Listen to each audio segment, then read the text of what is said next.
안녕하세요. 11월 9일 수요일 마이드라에 오신 여러분들을 환영하고 축복합니다.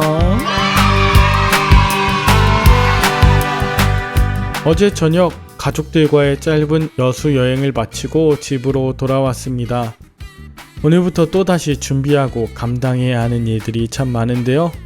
가장 중요한 것은 역시 기도하는 일인 것 같습니다. 말씀을 통해 주신 감동과 은혜가 쉽게 사라지지 않게 하기 위해 깊은 기도로 나아가는 것이 짧은 말드라보다 더 깊은 말씀으로 오랫동안 기억하게 하시는 비결일 것입니다. 오늘도 여러분의 마음판에 새겨질 말씀을 기대하는 마음을 담아 또 기도하는 마음으로 오늘의 말드라를 시작해 보도록 하겠습니다. 자, 출발!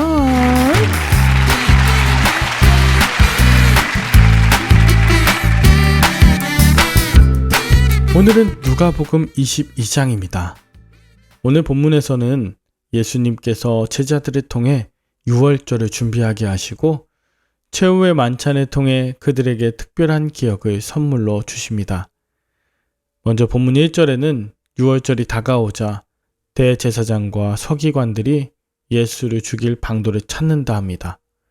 유월절은 하나님이 이스라엘이 애굽에서의 노예 생활과 또 죽을 수밖에 없었던 인생을 구원하셨다. 이것을 기념하는 날이 아닙니까? 생명을 구하심에 감사하며 또한 생명을 구해야 할 이들이 죽음을 도모한다는 것 자체가 역설적이고 또 신앙의 배반 행위입니다. 욕망이 가득하면 본질을 망각하고 하나님 말씀을 배반하는 삶을 살게 됩니다. 이 와중에 사탄에 지배된 유다는 예수님을 넘겨줄 방도를 의논하며 그들과 돈 거래를 하죠. 종교 지도자들의 질투와 증오, 그리고 유다의 야망과 환멸, 기만, 배신, 이 모든 것이 만나 예수님을 살해할 계획이 완성된 것이죠. 어둠의 일은 죽음을 만들어낼 뿐입니다. 그러나 예수님은 그때에도 마지막 만찬을 베푸시며 유월절의 의미를 새롭게 해석하시고 제자들에게 새 양식을 주심으로써 새로운 관계로 초대하십니다. 예수님은 식사를 마치시면서 하나님 나라에 이르기까지 떡과 잔을 보류하겠다고 선언하셔요. 즉 회복된 미래가 임하기까지 최선을 다하시겠다고 하는 결연한 의지가 돋보이죠. 한편 예수님은 떡을 통해 자신의 몸을 나누심에 기념하게 하시고 잔을 주시며 새 언약을 세우기 위한 자신의 죽음의 의미에 대해 설명하십니다. 주님께서는 자신을 내어주심으로 연합된 관계로서 살아가도록 자신을 선물하고 계시는 것입니다. 주님과 연합하는 자는 세상을 이길 새 힘을 공급받게 되는 것입니다. 한편 만찬을 나누시면서도 자신을 파는 자가 처할 비극적 운명을 슬퍼하시고 안타까움을 드러내시는 예수님이십니다. 끝까지 자신의 제자들과 우정과 사랑을 나누고 싶으신 간절함과 순수함이 엿보여요. 죽음으로써 우정을 선물하고 싶으셨던 주님의 마음과 달리 안타까운 장면이 이어지는데요. 예수님이 유월절 어린 양으로서 죽음을 예고하시는 중에도 제자들은 누가 크냐 하는 다툼을 벌이고 있었습니다. 주님은 그런 제자들에게 자기를 높이는 자는 낮아지고 낮추는 자는 높아지니 서로 섬기는 자가 되라고, 그것이 영광을 얻는 비결임에 대해 말씀하십니다. 또한 사탄은 시몬 베드로를 영적 파멸에 이르기까지 시험하고 또 베드로는 작은 시험을 받아 예수님을 배반할 것이지만 예수님은 그런 베드로가 믿음이 떨어지지 않도록 기도하시고 끝까지 포기하지 않으시겠다고 말씀하십니다. 고난의 때 죽음을 각오하는 용기와 힘은 바로 예수님의 이런 사랑에서 비롯되는 것입니다. 예수님은 이 사랑의 실천을 위해 습관을 따라 하시던 대로 감람산에 올라가셔서 기도하십니다.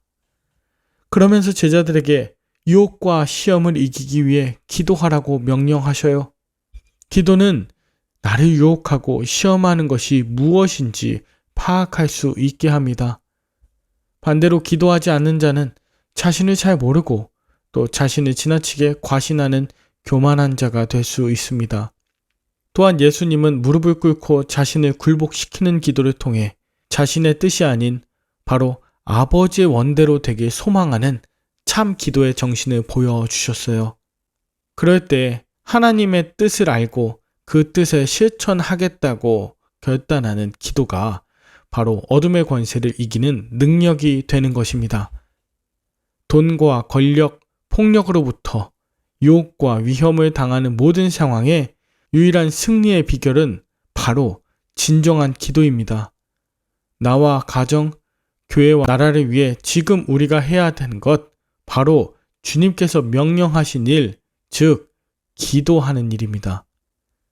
그러나 기도하지 못하고 쓰러져 잠들었던 베드로는 결국 자기 십자가를 지고 예수님을 따르기보다 그저 멀찍이 예수님을 따라 나섰다가 3번이나 예수님을 부인하게 되죠. 예수님을 3번 부인한 베드로는 예수님의 말씀 따라 닭 울음소리와 함께 자신을 바라보시는 예수님과 눈이 마주쳤습니다. 베드로는 그 즉시 통곡하였죠.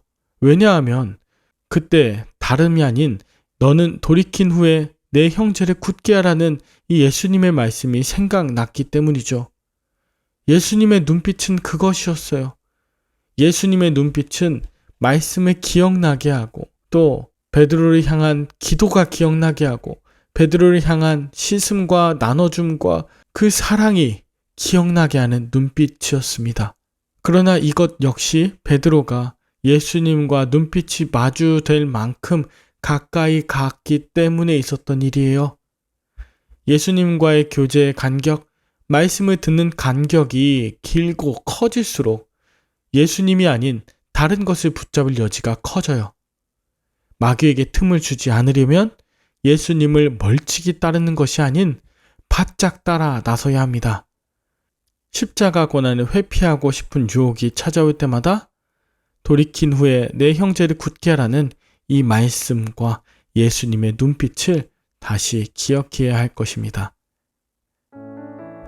여러분은 오늘 무엇을 느끼셨나요?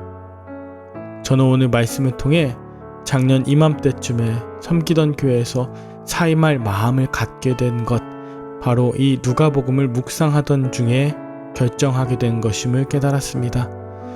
그저 자신을 내어주면서도 제자들을 먹이고 연합하게 하고 형제를 굳게 하여 부활에 동참하게 할 것을 기대하는 예수님의 마음을 붙들었기 때문입니다.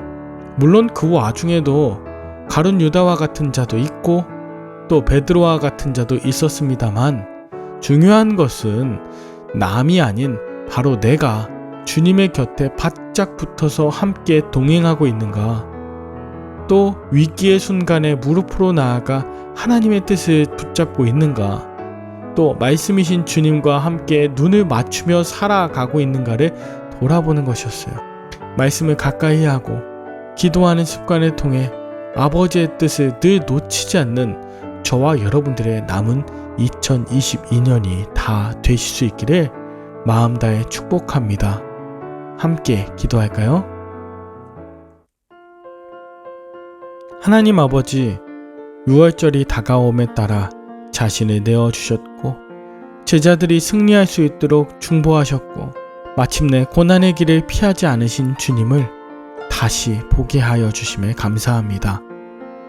기도와 말씀 없이는 순간의 감정과 판단으로 실수하고 또 후회하지만 그마저도 이해하시며 돌이켜 굳게 하는 간증으로 삼으신 주님 감사합니다.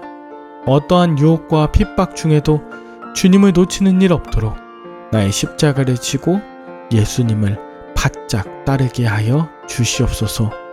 예수님의 이름으로 기도합니다. 아멘. 오늘도 좋은 하루 되시길 바라며 저는 내일 다시 찾아뵙도록 하겠습니다. 샬롬.